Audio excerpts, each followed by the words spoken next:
Hi students, அனைவருக்கும் வணக்கம். நாம இந்த வீடியோல என்ன பார்க்க போறோம் அப்படினா 12th standard physics chapter 2 important 2 mark 3 mark and 5 mark questions தான் பார்க்க போறோம். both Tamil medium and English medium. இதற்கு முன்னாடி chapter 1க்கான important questions வந்து பார்த்தாச்சு. அந்த வீடியோஸை பார்க்கல அப்படினா பிளேலிஸ்ட்ல 12th physics chemistry maths important questions அப்படினு சொல்லிட்டு இருக்கோம். அந்த பிளேலிஸ்ட்ல வந்து செக் பண்ணி பாருங்க. ஃபர்ஸ்ட் வந்து தமிழ் மீடியம் பார்ப்போம், கண்டினியூவா இங்கிலீஷ் மீடியம் பார்ப்போம். அதுக்கு முன்னாடி நீங்க நம்ம சேனலை சப்ஸ்கிரைப் பண்ணாம தான் சப்ஸ்கிரைப் பண்ணிருங்க. முடிஞ்சா ஒரு லைக் பண்ணிட்டு பாருங்க. இதில் நம்பர் ஆஃப் கொஷின்ஸ் வந்து கொஞ்சம் அதிகமாக தான் கொடுத்துருப்போம். ஏன் அப்படின்னு சொல்லி பார்த்தீங்கன்னா நமக்கு வந்து இன்டீரியர் கொஷின்ஸு இந்த மாதிரி நிறையா வந்து கொஷின்ஸ் வந்து ஃபிசிக்ஸில் டிஃப்ரெண்ட்டாக கொஷின்ஸ் வந்து கேட்குறாங்க. ஆனால் இந்த கொஷின்ஸ் எல்லாமே டைமிங் இருக்கிறப்ப நீங்கள் வந்து என்ன பண்ணுறீங்க படிச்சுருங்க. அடுத்த வீடியோவில் புக் பேக்கை வச்சு புக்கில் இருக்கக்கூடிய முக்கியமான கொஷின்ஸ் இது எல்லாமே நம்ம வந்து சொல்லுவோம். இல்லை ஃபஸ்ட்டு 2 மார்க்ஸ் பார்த்தீங்கன்னா மின்னோட்டம் வரையறு, ரெண்டாவது பார்த்தீங்கன்னா இழுப்பு திசைவேகம் மற்றும் இயக்க எண் வேறுபடுத்துக, கடத்தியின் மின்தடை எண் வரையறு, அதுக்கடுத்து மின்தடை வெப்பநிலை எண் வரையறு, அதுக்கடுத்து மின்னாற்றல் மற்றும் மின் திறன் என்றால் என்ன, அதுக்கடுத்து மின் சுற்றில் திறனுக்கான பல்வேறு வகையான சமன்பாடுகளை எழுதுக, அதுக்கடுத்து மின் இணைப்புக்கான ஈரமான கையால் தொடுவது ஆபத்தானது ஏன், அதுக்கடுத்து மின்கலத்தின் அகமீன் வரையறு, அதுக்கடுத்து கிர்காஃபோட முதல் விதியை மின்னோட்ட விதி அல்லது சந்தி விதி கூறுக. சரிங்களா? அதுக்கடுத்து கிர்காஃபோட இரண்டாம் விதியை கூறுக, ஜூலின் வெப்ப விதியை கூறுக, சூடேற்றும் கம்பியாக பயன்படும் தனிமத்தின் பண்பு யாவை, அதுக்கடுத்து சீபக் விளைவு வரையறு, வெல்டியர் விளைவு, தாம்சன் விளைவு. இது எல்லாமே எக்ஸாம்ஸில் வந்து ஒவ்வொரு எக்ஸாம்லையும் டிஃப்ரெண்ட்டாக கேட்டிருக்காங்க. அதுக்கடுத்து 3 மார்க்ஸ்னு பார்க்குறப்ப கொஞ்சம் கம்மியாக தான் இருக்கும். மின்னோட்டம் மற்றும் இழுப்பு திசைவதற்கான தொடர்பு, கார்பன் மின்தடையாக்கின் பற்றி குறிப்பு வரைக, தொடர் இணைப்பில் மின்கலன்கள் பற்றி சிறு குறிப்பு வரைக, அதுக்கடுத்து பக்க இணைப்பில் மின்கலன்கள் பற்றி குறிப்பு வரைக, அதுக்கடுத்து தாம்சன் விளைவு விளக்கு, மின்னழுத்தமானியின் தத்துவத்தை விளக்கு.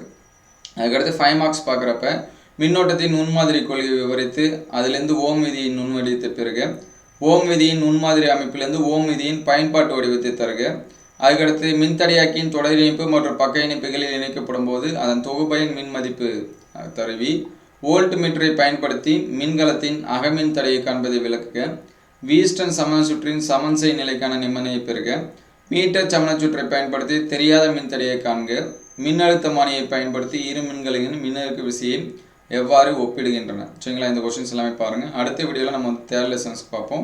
அடுத்து பார்த்தீங்கன்னா இங்கிலீஷ் மீடியம் ஸ்டூடெண்ட்ஸ் வந்து இதை வந்து நோட் பண்ணி வச்சிங்க. இதில் ஃபஸ்ட்டு பார்த்தீங்கன்னா டிஃபைன் எலக்ட்ரிக் கரண்ட்டு, அதுக்கடுத்து difference between drift, velocity and mobility, define resistivity of the material, define temperature coefficient of resistivity, அதுக்கடுத்து டிஃப்ரெண்ட் பார்த்தீங்கன்னா electric energy and electric energy. சரிங்களா? Electric power. அதுக்கடுத்து பார்த்தீங்கன்னா write the various equations for power, அதுக்கடுத்து repairing the electrical connection with the wet skin is always dangerous why, அதுக்கடுத்து define the internal resistance of cell, அதுக்கடுத்து state the Kirchhoff first law, அதே மாதிரி second law, state Joule law, அதுக்கடுத்து what are the properties of substance used in heating element, அதுக்கடுத்து define Seebeck effect, define Peltier effect, define Thomson effect.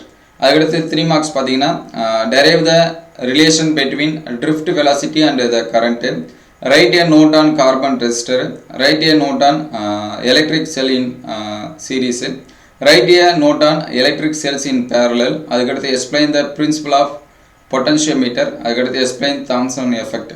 அதுக்கடுத்து 5 marks பார்த்தீங்க அப்படின்னா describe the microscopic model of current and obtain general form of Ohm's law, அதுக்கடுத்து obtain the macroscopic form of Ohm's law from its microscopic form and discuss its elimination, explain the equivalent resistant of series and parallel resistor network, அதுக்கடுத்து explain the determination of internal resistant of cell using voltmeter, obtain the conductor of Fritz balance Wheatstone bridge, how the EM of two cells of compared using potentiometer. சரிங்களா? இந்த questions எல்லாமே படிச்சிருங்க. இது எல்லாமே எந்த அளவுக்கு ஹெல்ப்ஃபுல்லாக இருக்குது அப்படின்னு சொல்லிட்டு கமெண்ட் பண்ணுங்கள். முடிஞ்சால் இதோட பிடிஎஃப் வந்து நான் வந்து அடுத்த வீடியோவில் வந்து ஷேர் பண்ணுறேன். இந்த மாதிரி வீடியோ தொடர்ந்து வரணும் அப்படின்னா நம்ம சேனலை லைக் அண்ட் சப்ஸ்கிரைப் பண்ணுங்கள். தேங்க்யூ ஃபார் வாட்சிங்.